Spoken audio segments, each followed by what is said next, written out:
Sejarah singkat Kiai Haji Fakih Mas Kumambang, serta perbedaan pendapat beduk dan kentongan dengan Mbah Hashim Asy'ari. Hampir di semua masjid, musola di lingkungan warga NU memiliki sebuah beduk sebagai pertanda waktu sholat. Kadang juga didampingi oleh kentongan.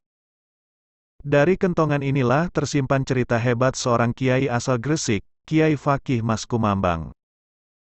Lahir sekitar tahun 1857 di Desa Sembungan Kidul, Kecamatan Dukun, Kabupaten Gresik, Jawa Timur. Lokasinya berjarak lebih kurang 40 km arah barat laut kota Surabaya. Ia adalah putra dari Kiai Abdul Jabar dan ibu Nyai Nursimah. Kiai Fakih Mas Kumambang masih termasuk keturunan darah biru, baik dari ayah maupun ibu. Kiai Abdul Jabar masih ada keturunan Sultan Hadiwijaya atau Jaka Tingkir yang nasabnya bersambung hingga ke Sunan Giri. Sedangkan ibu Nyai Nursimah merupakan putri Kiai Idris, Kebondalem Burno, Bojonegoro. Maka tidak mengherankan jika Kiai Fakih Mas Kumambang nantinya akan menjadi seorang ulama yang masyhur dan disegani.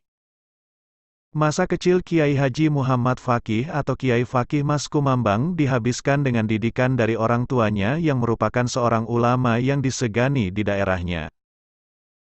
Ayahnya adalah seorang pendiri sekaligus pengasuh pondok pesantren Mas Kumambang.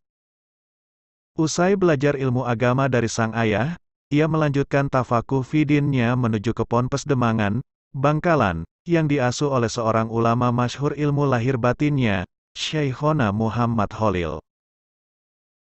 Saat itu, pesantren ini memang dikenal jaduk dalam mendidik para santri. Mereka kemudian menjadi tokoh atau pendiri organisasi Islam terbesar di Indonesia, yakni Nahdlatul Ulama. Antara lain Hadratus Syekh M. Hashim Asy'ari, Kiai Haji Abdul Wahab Hasbuloh, Kiai Haji Muhammad Bisri Syansuri, Kiai Haji Ridwan Abdullah, serta masih banyak lagi. Tidak ada catatan yang menyebutkan tentang berapa lama Kiai Fakih Mas Kumambang belajar di pesantren Syekhona Khalil. Setelah itu Kiai Fakih Mas Kumambang melanjutkan studinya ke Tanah Suci Makkah Al-Mukarromah, sebagaimana tradisi ulama terdahulu untuk lebih memantapkan keilmuannya.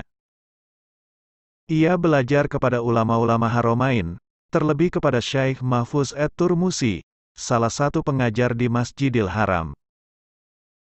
Selama belajar di Tanah Suci ini, ia bertemu dengan banyak teman yang berasal dari Indonesia, yakni Hadratus Syekh Hashim Asy'ari dan Kiai Munawir Krapyak. Mereka berkawan karib hingga bersama-sama berjuang mendirikan Nahdlatul Ulama. Sedangkan Kiai Munawir menjadi ulama yang ahli dalam bidang Al-Quran dan Qiraah Sab'ah. Hampir semua sanad Al-Quran dan Qiraah Sab'ah yang ada di Indonesia ini, terlebih Jawa, melalui jalur Kiai Munawir Krapyak ini. Menjadi pengasuh pesantren. Pesantren Mas Kumambang terletak di Desa Sembungan Kidul, Kecamatan Dukun, Kabupaten Gresik. Awalnya hanya mendidik masyarakat sekitar Mas Kumambang, dan itu pun terbatas pada pelajaran Al-Quran dan tafsir, serta fikih. Namun, pada masa kepemimpinan Kiai Fakih Mas Kumambang, pondok ini mengalami banyak kemajuan serta perubahan besar. Santri yang datang mengaji tidak hanya berasal dari sekitar Mas Kumambang, tetapi banyak juga yang berasal dari daerah lain. Bahkan pelajaran yang diberikan tidak hanya Al-Quran, tafsir dan fikih saja, namun mulai merambah ke cabang-cabang ilmu lainnya. Kedatangan Kiai Fakih setelah beberapa tahun belajar di Makkah memberikan angin segar terhadap pesantren Mas Kumambang. Pada 1907 Masehi, Kiai Abdul Jabar, sang ayah, pulang ke Rahmatullah hingga kemudian kepemimpinan pesantren Mas Kumambang dipegang oleh Kiai Fakih. Salah satu tolak ukur dari keberhasilan seorang guru adalah murid atau santrinya kelak berhasil menjadi orang, atau tidak.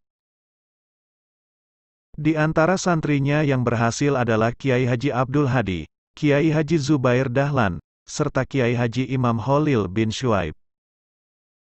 Kiai Haji Abdul Hadi menjadi pengasuh pesantren Langitan, Kiai Haji Zubair Dahlan berhasil mendidik Kiai Haji Maimun Zubair Sarang, serta Kiai Haji Imam Holil bin Syuaib menjadi pengasuh pesantren Sarang. Ramainya pesantren Mas Kumambang disebabkan karena setelah Kiai Zubair dan Kiai Imam Holil mondok di sini. Sebelum mereka berdua mondok di pesantren Mas Kumambang, Kiai Fakih santrinya masih sedikit. Mayoritas para santrinya berasal dari kalangan keluarga dan kerabat pesantren Mas Kumambang sendiri. Mereka adalah Kiai Masum Ali Kwaron, Kiai Atlan dan Kiai Hamid. Pada awalnya Kiai Fakih masih disibukkan dengan urusan perekonomiannya. Namun setelah santrinya mulai banyak ia pun lebih memfokuskan diri untuk mengurus pesantrennya. Untuk kali ini, Kiai Fakih lebih berkonsentrasi mengajar santri-santrinya dan mengabdikan diri kepada Allah. Perbedaan pendapat masalah beduk dan kentongan. Hadratus Syaikh Hasyim Asy'ari tidak memperbolehkan pemakaian kentongan sebagai alat pertanda waktu sholat sebelum atau sesudah azan dikumandangkan. Namun, Kiai Fakih berpendapat lain, yakni menggunakan kentongan sah-sah saja. Mbah Hashim memiliki alasan tersendiri atas pelarangan tersebut, yakni karena tidak adanya dalil yang memperbolehkan. Kiai Fakih pun tidak kalah argumen. Ia memperbolehkan penggunaan kentongan disebabkan oleh kebolehan menggunakan beduk, jadi dikiaskan atau disamakan hukumnya. Bila beduk boleh digunakan untuk memanggil sholat, hal ini berlaku pula bagi kentongan. Mbah Hashim menghormati pendapat Kiai Fakih dengan cara mengundang ulama sejombang serta para santri seniornya.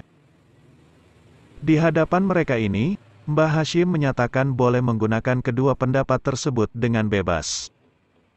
Namun ada satu syarat yang diminta oleh Mbah Hashim, yakni kentongan tidak digunakan di Masjid Tebuireng sampai kapanpun. Pada suatu waktu Kiai Fakih mengadakan satu acara dengan mengundang Mbah Hashim untuk berceramah di pesantren Mas Kumambang. Kiai Fakih pun meminta takmir masjid atau musola di sekitarnya untuk menurunkan semua kentongan selama Mbah Hashim berada di Gresik. Sungguh suatu sikap yang patut diteladani dari kedua tokoh besar NU bagi warga Nahdliyin jika terjadi suatu perselisihan. Kiai Haji Fakih Mas Kumambang menjalani hidupnya di jalan Allah dengan cara berdakwah hingga mencapai usia 80 tahun. Pada tahun 1353 Hijriah, 1937 Masehi, Kiai Fakih kembali ke rahmatullah. Selain berdakwah keliling, serta mengabdikan dirinya di NU, Kiai Fakih juga sempat mengarang sejumlah kitab. Di antaranya, An-Nusyusul Islamiyah fi Radi ala Madhabil Wahabiyah, Nash-Nash agama Islam dalam menolak mazhab Wahabi. Kitab yang diterbitkan oleh Darul Ahya'il Kutubil Arabiyah, Mesir, 1341 Hijriah, 1922 Masehi. Ini berisi tentang penjelasan tentang penolakan terhadap ajaran Islam yang disampaikan oleh Wahabi. Kitab lainnya adalah Al-Manzumah Ad-Daliyah fi Awailil Asyur Al-Qomariyah. Kitab yang selesai ditulis pada 1930 ini berisi 48 syair yang menjelaskan tentang dasar-dasar ilmu falak dan tata cara penetapan awal bulan dengan mempertimbangkan imkanur ruqyat. Wallahu alam bisawab.